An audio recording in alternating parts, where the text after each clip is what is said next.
परमेश्वर का वचन पढ़ेंगे। पहला तिमोथी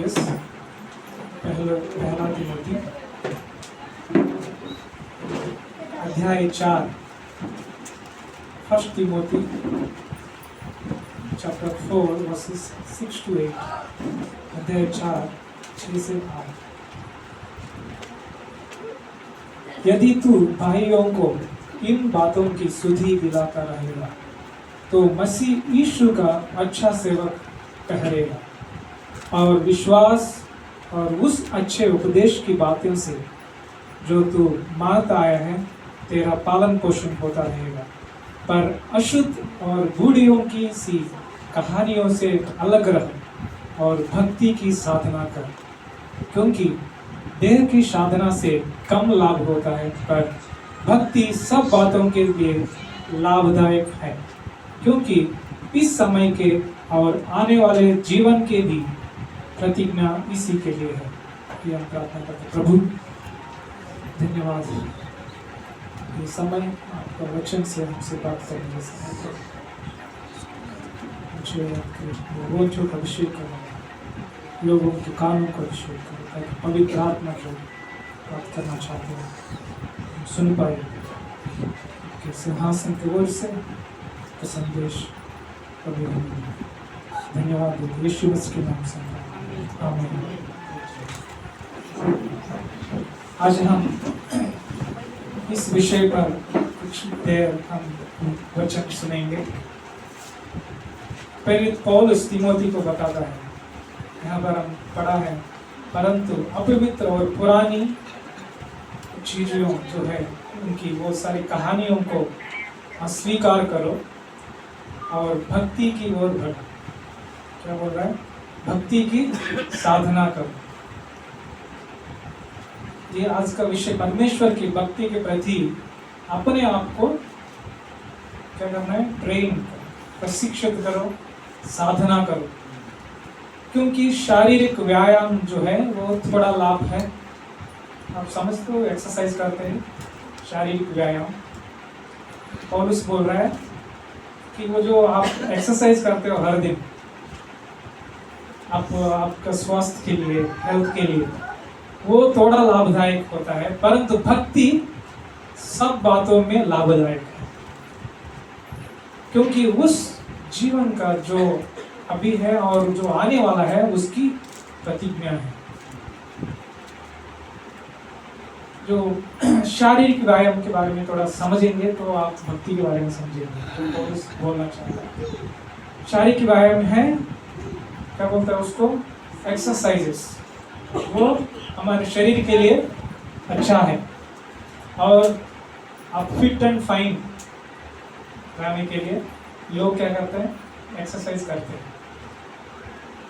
लॉकडाउन के टाइम में बहुत लोग एक्सरसाइज करना शुरू किया, कोविड के टाइम, क्योंकि सब लोग बैठ के खा रहे थे घर में, बीमार पड़े थे, डायबिटीज। फिर डॉक्टर ने बोला सबको एक्सरसाइज करो, तब से लोग एक्सरसाइज करना शुरू किया। लेकिन आज भी डॉक्टर्स बोलते हैं कि एक्सरसाइज करोगे तो आप आपके शरीर में फिट एंड फाइन, हेल्दी रहेगा।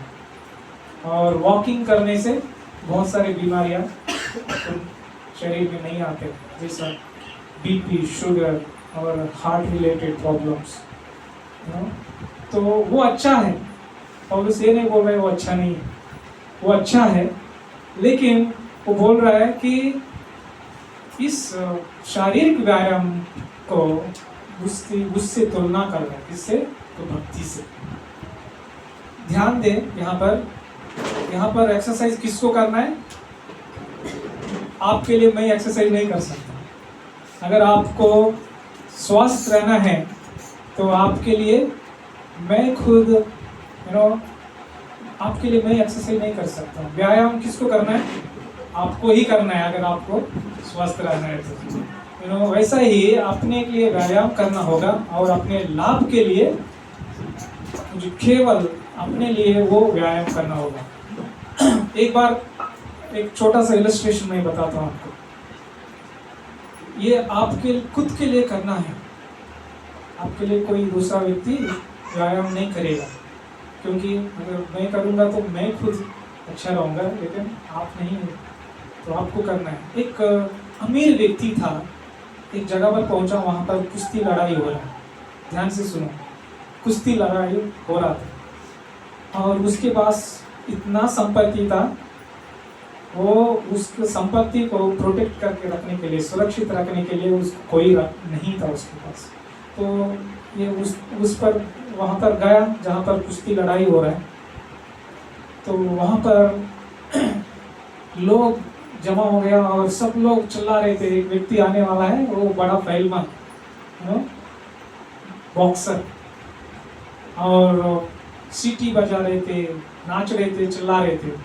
ये सोचा अरे कौन सा इतना बड़ा फाइटर आने वाला है, तो चलो देखते हैं, और उसका मन में ये आ रहा, ये मेरे लिए सही रहेगा, मेरा संपत्ति को बचाने के लिए, अगर इसको मैं रखूँगा तो ये मेरा पूरा संपत्ति को प्रोटेक्ट करके सुरक्षित रखेगा। और समय आया, सारे लोग चिल्ला रहे थे, सीटी बजा रहे थे, वो आ गया और वो आया और वो इतना प्रोत्साहित हो गया लोगों के सीटी से, चिल्लाने से, और उसका प्रत्यर्थी आया, उसको बस एक हाथ से गिरा के नीचे फेंक दिया और लोग चिल्लाने लगे, क्योंकि उसको ताकत मिला कहाँ से? लोगों को प्रोत्साहन से। तो फिर उसने बाद में वो अमीर व्यक्ति प्राइवेटली उस बंदा को मिला, उसने बोला तो कितना कमाते हो बॉक्सिंग करके? तो बोला मैं 10,000 कमाता हूँ एक फाइटिंग में। बोलता है मैं तुमको 10 लाख दूंगा, तुमको कोई कुश्ती नहीं लड़ना है, तुम खाली बैठना है और मेरा संपत्ति को देखना है। उसने बोला है यार अच्छा है, मुझे कुछ करना नहीं है, चलो करके उसने उसको रख लिया काम पे। और ऐसा एक हफ्ता हुआ और इसका जो भी जहाँ पर भी इसका संपत्ति थे, जो सोना चांदी जहाँ रखा है, उस वहाँ पर ये हमेशा बैठा रहता है। और एक दिन 4 चोर लोग आए, तो चोर लोग और आया और दरवाज़ा खोला और अंदर गया और ये यहीं बैठा रहा। क्या कर रहा है? देखता रहा और अपना गोली में भर दिया, चला गया। और दूसरे दिन वो अमीर आदमी आया, उसको पता चला कि मेरा सोना खराब है, गायब हो गया। उसको पूछा क्या हो गया? उसने बोला चोर लोग आए ले गए। बोले तू क्या कर रहा है? बोल रहा है मैं क्या करूँ, मेरे लिए कोई सीटी बजाने वाला है वही नहीं यहाँ पर, तो मेरे चिल्लाने वाला कोई है कोई नहीं है, इसलिए मैं चुप बैठा हूँ। तो मैं इसलिए बता रहा हूँ, अगर सीटी बजाने वाला, आपको प्रोत्साहन करने वाला, पुश करने वाला रहेगा तो वो बंदा काम करता है, नहीं तो नहीं, है ना। तो ये पौलुस बता रहा है कि अपने आप को भक्ति में साधन करो। अगर आपका भक्ति के लिए साधन करना है, मैं नहीं कर सकता हूँ, आप खुद को करना पड़ेगा। जो इसलिए पौलुस व्यायाम, शारीरिक व्यायाम जो है, इसलिए भक्ति से तुलना कर रहा है। जैसे शारीरिक व्यायाम तुम्हारे खुद की शरीर के लिए लाभदायक है, वैसा ही जो भक्ति जो है वो आपको ही खुद को साधना करना पड़ेगा। तो अंग्रेजी में अच्छे से लिखा है कि एक्सरसाइज योरसेल्फ टुवर्ड गॉडलीनेस। आप खुद को एक्सरसाइज, यहाँ पर हम देखते हैं एक्सरसाइज का जो ग्रीक शब्द जो है जिम्नास, जहाँ अंग्रेजी का शब्द आता है जिम, है ना। जो ट्रेन योरसेल्फ, आप खुद को ट्रेन करो। यहाँ पर मैं आपको खींच के नहीं ला सकता हूँ, चर्च में आओ, किसको आना है? आप खुद को पुश करो, है ना। इसलिए वो शारीरिक व्यायाम इस धरती पर आपका शरीर के लिए कितना लाभदायक है, उससे अधिक लाभदायक है भक्ति। क्यों? वो हम आगे देखते हैं। आप एक चील को जानता है, ईगल को, वो ईगल पहाड़ के ऊपर अपना घोंसला बना और वहाँ पर उसका बच्चा रहता है। तो एक दिन पूरा हर दिन बच्चों का मुंह में खाना ला के डालते रहते हैं, बच्चों को आदत हो जाता है, बड़ा होने के बाद भी वहीं बैठा रहता है। तो एक दिन आता है, एक एक बच्चा को उठा लेता है, वो अपना पंखों के ऊपर रखती है और पहाड़ से नीचे उतर जाती है, फ्लाई करता है। बच्चा सोचता है अरे मेरा माँ मुझे सवारी पे ले गई है ना। तो बीच में लेकर वहाँ से एक बार में अचानक छोड़ देती है। बच्चा क्या करता है, अरे मेरा माँ ये क्या कर रही है, छोड़ दिया मुझे, इतना धोखा दिया मुझे। तो घबरा कर वो अपना पंखों को ये करता है ना, उड़ने की कोशिश करते हैं। अगर वो सीख लिया तो उड़ पाएगी, लेकिन कुछ बच्चे ऐसा है नहीं उड़ना चाहते हैं, सीधा जाके पत्थर पे ठोकना चाहता है, नीचे तक जाने देती है और तुरंत ये माँ जो है नीचे जाकर उसको फिर से पंखों पे लेती है, फिर ऊपर ले जाती है। वो छोड़ती नहीं, जब तक ये उड़ेगा नहीं तब तक वो फिर ऊपर ले जाएगी, फिर छोड़ देगी, है ना। फिर वैसा करती है। तो उनको बच्चों को क्यों खुद को उड़ना है, वही माँ नहीं उड़ाएगी, है ना। परमेश्वर ये चाहता है तो आपको खुद को भक्ति का साधन करो। तो आपके लिए आपका परिवार में कोई कलिशा में नहीं आ रहा है या शरीर विश्वास में नहीं, उस व्यक्ति को खुद को परमेश्वर बहुत सारे मौका देते हैं और कलिशा में आने के लिए आपको कोई प्रोत्साहन नहीं करेगा, खुद को प्रोत्साहन करो। लेकिन आपके पास परमेश्वर ने एक व्यक्ति को रखा, वो है पवित्र आत्मा आपके अंदर, आपको प्रोत्साहन करने के लिए।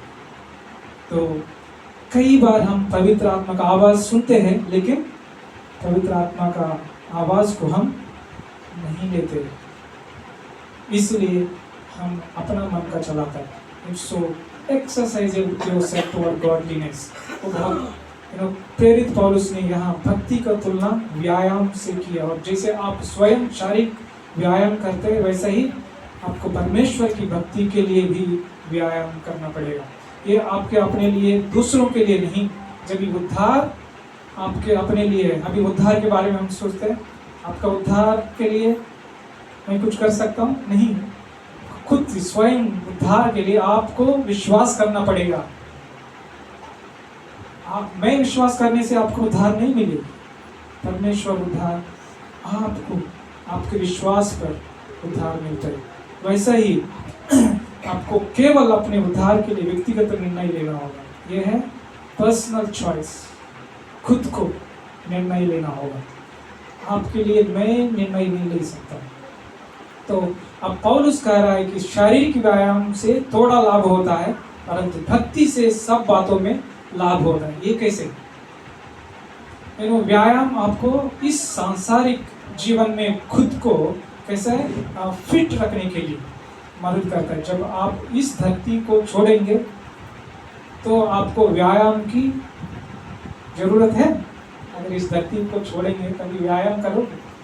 क्या होगा? इस सांसारिक जीवन और आने वाले जीवन से ये क्या लाभ है?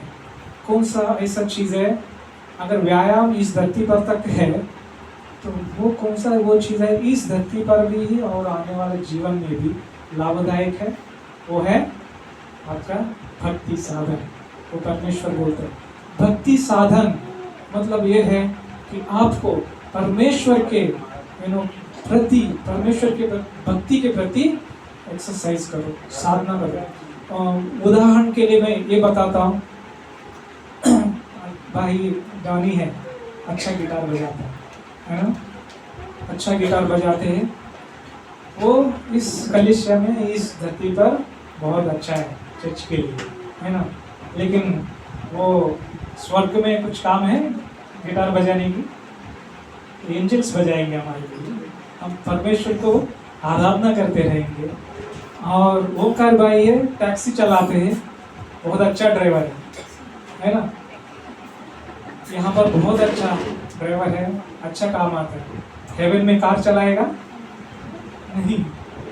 तो यहाँ पर जो लाभदायक है वहाँ लाभदायक नहीं है, लेकिन वो चीज़ जो है यहाँ पर भी और वहाँ पर भी लाभदायक है, वो परमेश्वर के भक्ति। तो इसलिए पौलुस बता रहा है कि भाई जैसा मैंने बताया, उस भक्ति को साधन करने लोग पवित्र शास्त्र से हम कुछ लोगों को देखेंगे कैसे हम उस परमेश्वर के प्रति भक्ति को साधन करें। भक्ति को साधन करना मतलब परमेश्वर के साथ चलना, परमेश्वर के साथ चलना। और हम अब्राहम के बारे में देखेंगे, उत्पत्ति का पुस्तक उत्पत्ति 17 अध्याय 17 और 1 से 2।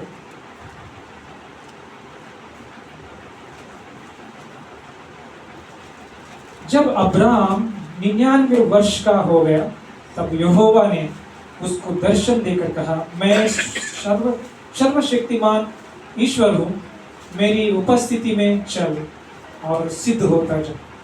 मैं तेरे साथ वाचा बांधूंगा और तेरे वंश को अत्यंत ही बढ़ाऊंगा।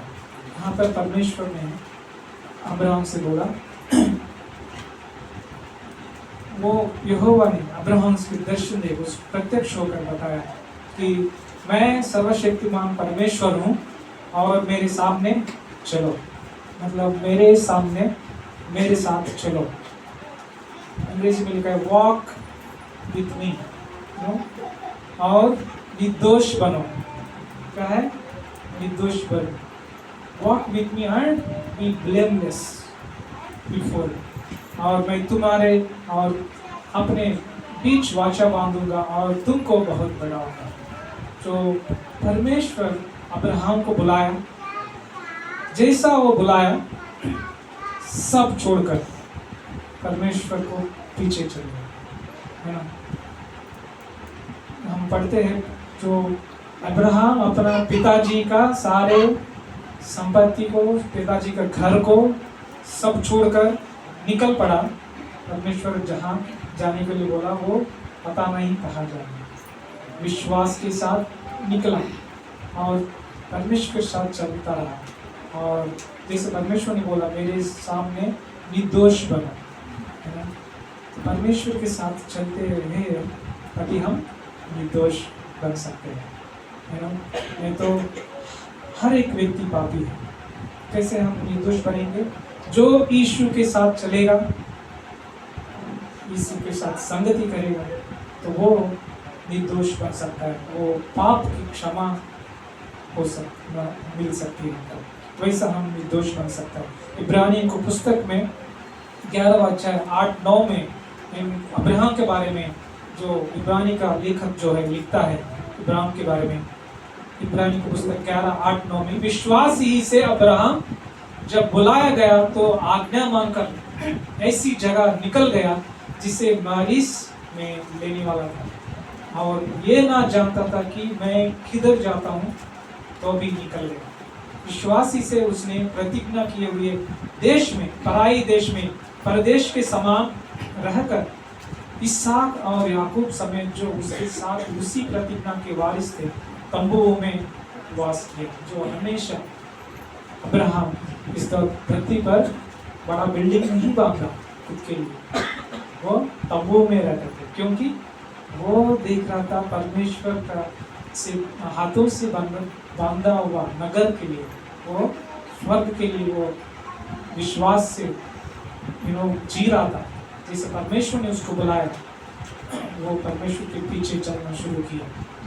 और परमेश्वर के साथ चलने के लिए विश्वास की आवश्यकता होती है। क्या है? अब्राहम को क्या आवश्यकता हुई? उसको पता नहीं कि कहाँ जाना है, लेकिन परमेश्वर ने बोला चल मेरे पीछे, तो वो निकल गया। क्यों? क्योंकि वो विश्वास के साथ, अगर परमेश्वर के साथ चलना है तो विश्वास की जरूरी है। और परमेश्वर के जो चाहता है कि हम निर्दोष बने, हम केवल तभी निर्दोष और पाप रहित होंगे जब भी हम यीशु के साथ चलेंगे। और परमेश्वर ने जैसा ही उसने बुलाया वो परमेश्वर का चल पड़ा। उसने अपने पिता के घर से सब कुछ छोड़ दिया। और जब परमेश्वर ने उससे अपने बेटे को इसहाक को क्या किया, बलिदान देने के लिए पूछा, तो क्या किया अब्राहम ने, रोका। इवन जो 99 के साल टाइम में परमेश्वर ने अब्राहम को दिया इसहाक को बलिदान देने के लिए, उसने पीछे नहीं हटा, क्योंकि वो इतना विश्वास के साथ चल रहा था परमेश्वर के साथ, वो उस पुत्र को भी बलिदान देने के लिए पीछे नहीं हटा, और वो इसहाक को बलि देने के लिए आगे बढ़ा, और उन्हें विश्वासियों का पिता कहा जाता है ना। अब्राहम को विश्वासियों का पिता करके कहा जाता है, क्योंकि वो विश्वास के साथ परमेश्वर के साथ चलना पड़ा। वैसा हमारा भक्ति का साधन हम करते हैं। अगर परमेश्वर के साथ इस धरती पर हम चलते हैं, यहाँ पर भी वहाँ पर भी, क्योंकि परमेश्वर ने वाचा दिया है, वो लाभदायक है। और हम दृष्टि से नहीं चलते लेकिन विश्वास से चलते हैं। जो अब्राहम परिस्थितियों को देखा नहीं, लेकिन वो परमेश्वर के साथ चल रहा है, इसलिए परमेश्वर को देख रहा था, विश्वास से चल रहा था, इसलिए अपना पुत्र इसहाक को बलिदान देने के लिए पीछे नहीं हटा, क्योंकि वो दृष्टि से नहीं विश्वास से जीते। वैसा ही हम भी विश्वासी होने के नाते हम विश्वास से चलते हैं, दृष्टि से नहीं। हमारे कितने सारे समस्या है, क्या बीमारी है, क्या फाइनेंशियल प्रॉब्लम है, जॉब का समस्या है, ये सारे चीज़ें दृष्टि से मत देखो। परमेश्वर के साथ चलोगे तो विश्वास से चलोगे तो तुम परमेश्वर मदद करेगा। और परमेश्वर के सामने निर्दोष होकर चलना जरूरी है, जैसा अब्राहम को परमेश्वर ने बताया। और दूसरा व्यक्ति को हम देखते हैं हानोक करके, उत्पत्ति 5:21 हम देखते हैं। उत्पत्ति Genesis 5:21-24 पढ़ेंगे। उत्पत्ति 5:21 से 24 तक। जब हानोक 65 वर्ष का हुआ तब उससे मेतुशेलह का जन्म हुआ। मेतुशेलह के जन्म के पश्चात हानोक 300 वर्ष तक परमेश्वर के साथ साथ चलता रहा। यहाँ पर हानोक जो है परमेश्वर के साथ साथ 300 साल तक चलता रहा, और उसके और भी बेटे बेटियां उत्पन्न हुई। 300 साल में हानोक को और बहुत सारे बेटे बेटियां उत्पन्न हुई। इस प्रकार हानोक की कुल आयु 365 वर्ष की हुई। हानोक परमेश्वर के साथ साथ चलता था, फिर वह लोप हो गया क्योंकि परमेश्वर ने उसे उठा लिया। हालेलुया, कितना अच्छी बात है। हानोक के बारे में हम देखते हैं, वो 300 वर्ष तक परमेश्वर के साथ चल रहा था। उन दिनों में लोग 900 साल 800 साल जीते थे, है ना। तो अब हानोक के आगे पीछे हम देखेंगे, जो लोग इस धरती पर 900 साल जीना कितना अच्छी बात है। हम अभी 100 साल जियो करके हम विश करते हैं, 100 साल भी जिएंगे नहीं, लेकिन समझो 900 साल जीने में व्यक्ति डिसाइड किया कि मैं परमेश्वर के साथ मेरा जीवन इस धरती पर आगे बढ़ाऊंगा। हानोक ने सोचा कि मैं परमेश्वर के साथ ही चलूंगा। वो चलते चलते परमेश्वर के साथ अपना 300 साल निकल गया और अचानक वो गायब हो गया। वचन में बताता है वो नहीं रहा क्योंकि परमेश्वर ने उसको उठा लिया, जिंदा, है ना। परमेश्वर ने उठा लिया। यहाँ पर एक छोटा सा कहानी, एक संडे स्कूल बच्चों को हानोक के बारे में कहानी बता रहे थे।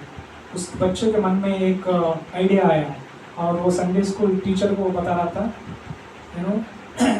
हानोक और परमेश्वर साथ में चलते चलते बात करते करते जा रहे थे, है ना। और चलता रहा, बात कर रहा, चलता रहा, बात कर रहा, और हानोक अपना घर भूल गया। तो परमेश्वर बोला, हानोक अभी तेरा घर बहुत लंबा है, चलो मेरा घर आ गया, चल तू स्वर्ग में। तो वैसा परमेश्वर ने हानोक को उठा लिया, वहां से धरती पर नहीं रहा। परमेश्वर के साथ चलते हो तो आनंद खुशी से हम चलते हैं, विश्वास के साथ चलते हैं और निर्दोष बनकर हम चलते हैं। इब्रानियों के लेखक ने हनोक के बारे में भी बताया। हम देखते हैं इब्रानियों की पुस्तक 11वां अध्याय 5 और 6 में हम देखते हैं, ओह विश्वास ही से हनोक उठा लिया गया कि मृत्यु को ना देखे, और उसका पता नहीं मिला क्योंकि परमेश्वर ने उसे उठा लिया था, और उसके उठाए जाने से पहले उसकी ये गवाही दी गई थी कि उसने परमेश्वर को प्रसन्न किया। हालेलुया। कैसा परमेश्वर को प्रसन्न किया? परमेश्वर के साथ चलते चलते उसने परमेश्वर को प्रिय बन गया, और विश्वास बिना उसे प्रसन्न करना अनहोना है ना। परमेश्वर को विश्वास के बिना प्रसन्न करना अनहोना है, और क्योंकि परमेश्वर के पास आने वाले को विश्वास करना चाहिए कि वो है और अपने खोजने वालों को प्रतिफल देता है। हालेलुया। तो वचन बताता है परमेश्वर के पास जो आता है वो विश्वास करना है, और वो विश्वास करना है वो खोजने वालों को मिलता है और प्रतिफल देता है। इसलिए परमेश्वर के साथ चलो। भक्ति का साधन खुद को करना है। पौलुस बताता है जैसा व्यायाम करते हो वैसा इसका भी करो। वो व्यायाम से लाभदायक है आपका भक्ति, क्योंकि यहाँ पर भी और वहाँ पर भी, जहाँ स्वर्ग में परमेश्वर के साथ हमेशा लाभदायक है। क्या आपको किसी को प्रेरित करने के जो आपको आवश्यकता है, या आपको धक्का देने की, आपको चर्च में आने के लिए या परमेश्वर के साथ चलने के लिए धक्का देना है? आपको खुद को धक्का दो। ये पौलुस बता रहा है, खुद को प्रोत्साहन करो। अरे मुझे वो बुलाया नहीं इसलिए मैं नहीं आया, ऐसा नहीं बता सकता। अगर ऐसा बताओगे तो आप वहीं रह जाओगे, लेकिन परमेश्वर के साथ नहीं चल पाओगे। जैसा कि पौलुस तीमोथी से कहता है, आध्यात्मिक अभ्यास के लिए क्या व्यायाम करना जरूरी है। व्यायाम मतलब क्या है? डिसिप्लिन। अब जो जिम जाने वालों को देखते हो, वो एक दिन भी नहीं छोड़ेंगे, उसको डिसिप्लिन चाहिए, है ना। मतलब आपको परमेश्वर के साथ जो आध्यात्मिक अभ्यास करना है, स्पिरिचुअल एक्सरसाइज करना है, तो डिसिप्लिन चाहिए। वो डिसिप्लिन, खुद को डिसिप्लिन रहना जरूरी है। और झूठी पर यहाँ पर पौलुस का जो तीमोथी को बोलना है, झूठी शिक्षकों को पता लगाने के लिए आगे का वचनों में हम देखते हैं, पहला तीमोथी 4 और 1 से 6 तक, वहाँ पर झूठी शिक्षाओं से बचने के लिए और वो जो सारे चीज़ें हैं इस धरती पर है उनसे बचने के लिए उनको खुद को ट्रेन करो, अभ्यास करो, साधन करो भक्ति की।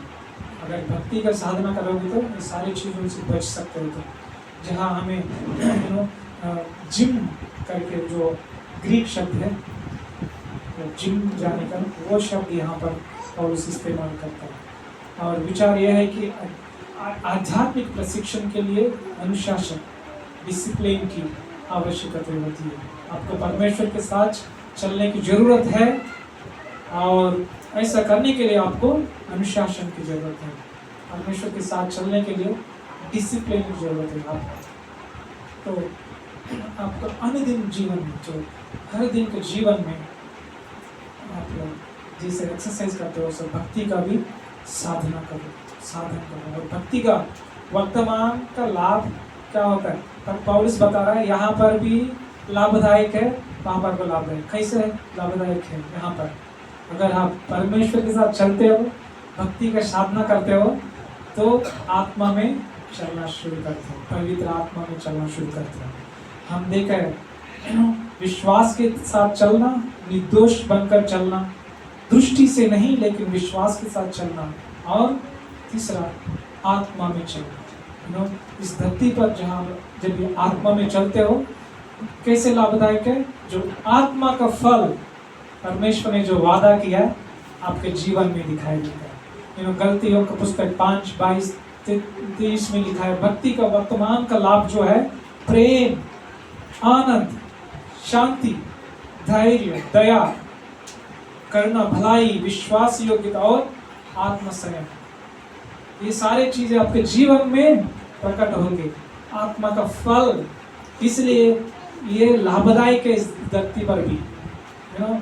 किसको प्रेम नहीं बता, सबको प्रेम चाहिए। किसको आनंद नहीं चाहिए, सबको आनंद चाहिए।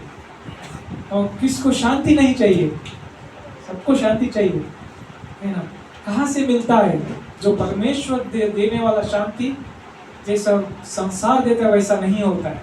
यीशु ने बोला जो मैं मेरा शांति आपको देता हूँ, संसार देता है वो नहीं, लेकिन मेरा शांति आपको देता हूँ।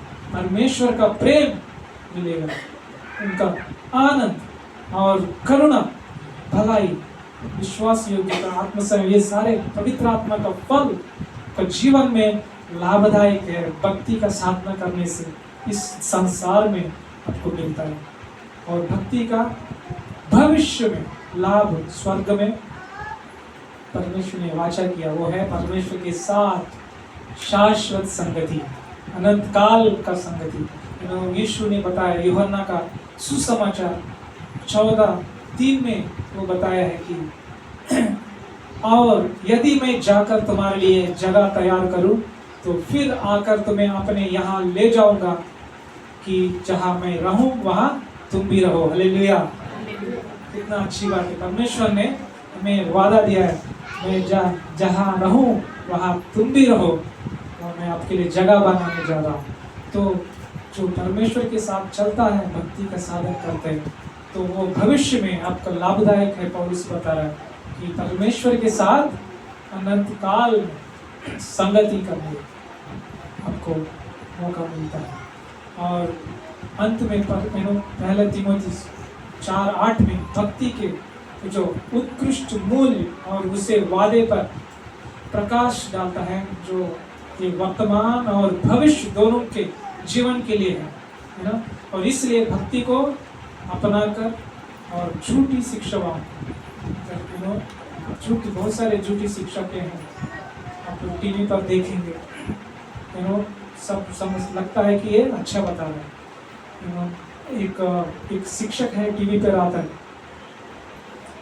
वो मिलियंस उसका फॉलोअर्स है, और कहीं पर भी उसका वीडियो क्लिपिंग्स लोग शेयर करते हैं अपने आप को, लेकिन उसका पूरा 1 घंटे के संदेश में यीशु का शब्द नहीं प्रयोग करता। मोटिवेशनल स्पीकर कलिसिया में वो प्रीचिंग करता है, लेकिन वचन से नहीं। इस झूठी शिक्षकों में बहुत सारे इस संसार में हैं।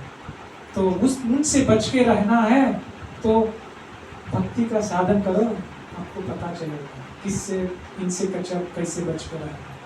तो इसलिए कलिसिया में आओ जहाँ बाइबल का अध्ययन, बाइबल का प्रचार होता है, तो वचन में पढ़ो, तो और विश्वास के साथ चलना है। खुद को धक्का दो, आपके लिए मैं ही एक्सरसाइज नहीं करता, और वैसे करो। और क्योंकि वो एकमात्र ऐसा चीज़ है जो इस जीवन में और आने वाले जीवन में उपयोगी है, वो आपका भक्ति, गॉडलीनेस। तो हमने देखा है दृष्टि से नहीं, लेकिन विश्वास से चलना परमेश्वर के साथ, और परमेश्वर के सामने निर्दोष बनकर यीशु के साथ संगति करता है, यीशु के साथ साथ चलता है, तो हम निर्दोष बन सकते हैं, खुद से नहीं। और आत्मा में चलने से आत्मा का फल हमें इस संसार में हमें लाभदायक है। तो अंत में मैं आपको बताना चाहता हूँ कि ये जो गाना हमने गाए थे, I have decided to follow Jesus, ये जो गाना जो है कहाँ से आया? ये हमारा भारत देश से ही आया हुआ। जो एक लिरिक्स लिखा है एक मिशनरी व्यक्ति, गारो, असम का राष्ट्र स्टेट में, वहाँ पर बहुत सारे मिशनरीज आते थे। उनमें से एक व्यक्ति जो इंडिया से आया वहाँ पर, और एक गांव में गया। उस गांव का मुख्य जो है तो उसने बताया कि आप यीशु का प्रचार क्यों कर रहे हैं, यीशु को अभी इनकार करो तो आप बच जाओगे, नहीं तो हम आपको मार देंगे। तो उस मिशनरी ने बोला, तो उस मिशनरी ने बोला कि आप कुछ भी करो, मारो, लेकिन मैं यीशु के साथ ही चलूँगा। तो और उन्होंने क्या किया, एक खड्डा खोदा और पूरा गांव देख रहे हैं, और उनका परिवार है, 2 बच्चे और पत्नी, सबको लाया है और बोला कि आपका पूरा परिवार को मार देंगे, अगर बचना है तो आप यीशु को दिखा दो। तो उसने बोला मैं कभी नहीं कर सकता, और वहाँ पर रखा उनको, और वहाँ पर एरो से मारता है, इससे तीर से, वो वाला तीर से मारने वाला वहाँ पर रेडी थे, और रेडी थे तीर मारने के लिए, और बोला बताओ यीशु को पीछे नहीं चलोगे। और उसने एक गाना गाना शुरू किया सबके सामने, I have decided to follow Jesus. Hindi में, यीशु के पीछे मैं चलना लगा, ना लौटूंगा ना लौटूंगा। तो उसने बोल दोनों बच्चों को लाया और एक को तीर मार गया, और उसने दूसरा चरण लिखा है। दूसरा चरण, हाँ, कोई भी मेरे साथ ना आए फिर भी मैं यीशु के साथ चलूँ। दूसरा बच्चों को लाया, उसको खड़ा किया, फिर अभी बोलो नहीं तो इसको भी मारेंगे। तीसरा चरण, हाँ, क्रूस मेरे आगे है और संसार मेरे पीछे है। दूसरे बच्चों को भी तीर मारा और पत्नी बची, पत्नी को आगे लाया, और बोलो अभी बोलो पत्नी को बचाना है क्या। तो उसने वो गाना वैसा लिखा है, और साधु सुंदर सिंह जो है मिशनरी हमारा, वो ये गाना को गाते थे, और वैसा ये गाना उत्पन्न हुई है, और पूरा संसार में क्रिश्चियन कलीसिया में गाना को लिखते हैं। ये वहाँ से आया जहाँ से यीशु के पीछे चलने का व्यक्ति, और हालेलुया। और एक वहाँ पर अद्भुत कार्य हुआ। वो क्या था, जो गांव का मुख्य था, उस जीवन में उसी वक्त परिवर्तन आया, पवित्र आत्मा का कार्य उसके हृदय में शुरू हुआ, और ये सारे लोग मरने के बाद वो जो मारने के लिए आज्ञा दी थी गांव का मुख्य, उठ के बोला मैं यीशु के पीछे चलने वाला हूं। हालेलुया। क्योंकि वो सोचा था, परमेश्वर ने उसको मन में वो थॉट दिया, अरे ये कौन है ऐसा व्यक्ति अपना पूरा परिवार मारने के लिए तैयार थे, लेकिन यीशु के पीछे चलने के लिए नहीं पीछे हटा। तो कुछ तो बात है। तो परमेश्वर पवित्र आत्मा उस व्यक्ति के जीवन में कार्य किया उसी वक्त, और वो गांव का मुख्य जिसने ये पूरा बनाया ये घटना, वो व्यक्ति उसी वक्त परमेश्वर को पीछे चलना शुरू किया। हालेलुया। तो इसलिए पवित्र आत्मा में चलना, विश्वास के साथ चलना और निर्दोष बनकर चलना, इसी यीशु के पीछे चलना, तो अभ्यास करना, शारीरिक व्यायाम जैसा लाभदायक है इस संसार पर, जो भक्ति का साधन यहाँ पर भी और वहाँ पर भी लाभदायक है। तो खुद को धक्का दो, खुद को प्रोत्साहन करो परमेश्वर के भवन में आने के लिए, विश्वास में बढ़ने के लिए, और परमेश्वर के साथ संगति करने के लिए, परमेश्वर के साथ चलने के लिए। ऐसा आनोक चलते चलते चलते चलते परमेश्वर उठा लिया। कितना अच्छी बात है। हमको मेरा पत्नी कभी बोलती है कि मुझे मरना नहीं, मुझे रैप्चर में जाना है। तो हम सबको रैप्चर में जाना है। तो परमेश्वर के साथ चलना, भक्ति का साधना करो, भक्ति का साधन, तो ये बहुत महत्व है। तो परमेश्वर हमें मौका दिया है वचन में बढ़ने के लिए। तो आपको किसी के लिए प्रार्थना करना है, आपका परिवार में कोई विश्वास में नहीं है तो उनके लिए प्रार्थना करना शुरू करो। आप चलते हो परमेश्वर के साथ, तो वो लोग आपको देख के उनके जीवन में भी पवित्र आत्मा कार्य करेगा। हालेलुया। आइए हम प्रार्थना करते हैं। प्रभु धन्यवाद देते हैं आपका महान अनुग्रह के लिए। तो वचन में जो आपने हमें बताया प्रभु, शारीरिक व्यायाम से भक्ति का साधन और इसमें पढ़ना कितना लाभदायक है। हमें भागीदार बना आपके प्रेम की, अनुग्रह की, इस वास्ते जो पर स्वर्ग में हमारे लिए घर बन आप गए वापस आने वाला प्रभु। इसलिए हमें मदद करो प्रभु, आपके पीछे चलने, कभी ना लौटना प्रभु। इसमें हमें तो आगे बढ़ना है प्रभु। यीशु के साथ हम चलते रखें, सही रखें प्रभु, और हम सबको प्रार्थना देते हुए यीशु मसीह के नाम से प्रार्थना करते हैं। आमीन।